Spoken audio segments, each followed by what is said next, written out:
Next, Germany and Spain have issued arrest warrants for 7 suspected members of a pro-Russian hacking group accused of carrying out cyber attacks against critical infrastructure, arms makers, power companies and public authorities.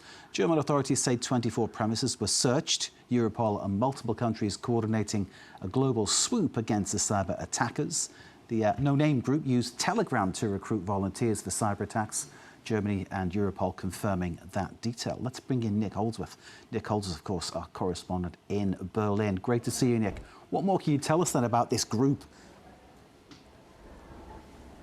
Well, apparently they'd recruited around 4,000 people, 4,000 hackers across Europe via Telegram channels, chat forums, gaming forums, that sort of thing.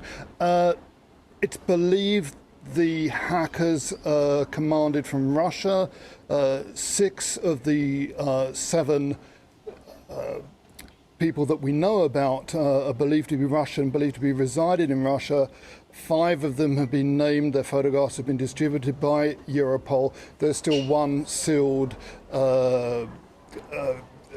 prosecution package in Germany. We know that they've caused a lot of trouble across Europe. There have been a series of so-called distributed denial of service attacks, malware, spyware has been distributed, attacks on banks, transport networks, that sort of thing across Europe. And also in Germany, attacks on the military infrastructure. There have been almost daily cyber attacks on the Bundeswehr and associated companies. Companies, for example, that supply software, communication software. In one case, a company which had access to, apparently had access to Germany's overall defence plan. Now, it's not known whether the cyber hackers were able to obtain information on those specifics, but it looks like the cyber attacks across Europe, and particularly here in Germany, have been ramped up, and the German federal police are saying that the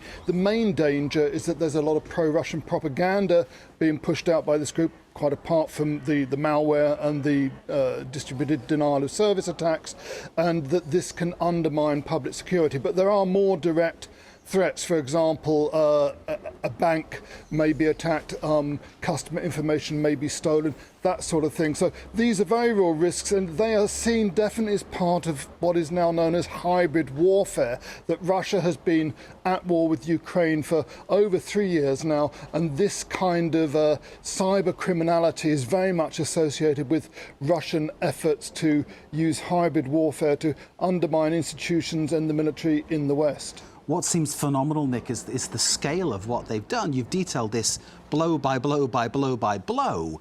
It's I suppose, indicative of how effective this operation has been.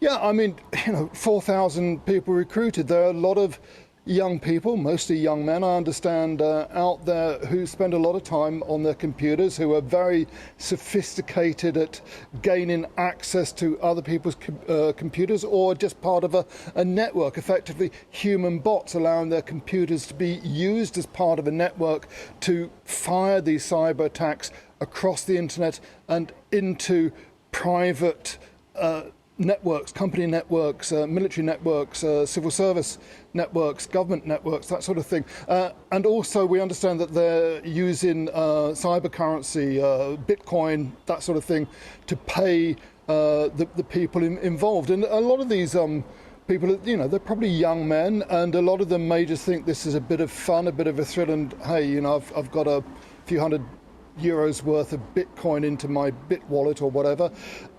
They may not be fully aware of the sophistication of this operation or how this is actually being run from Moscow. I mean, this has been set up for years now in Russia. There are places where people are employed that go in every day and they're on their computers sending false information out, sending messages that support Russia. This is just one step beyond that, actual criminal malware, criminal denial of service attacks, that sort of thing.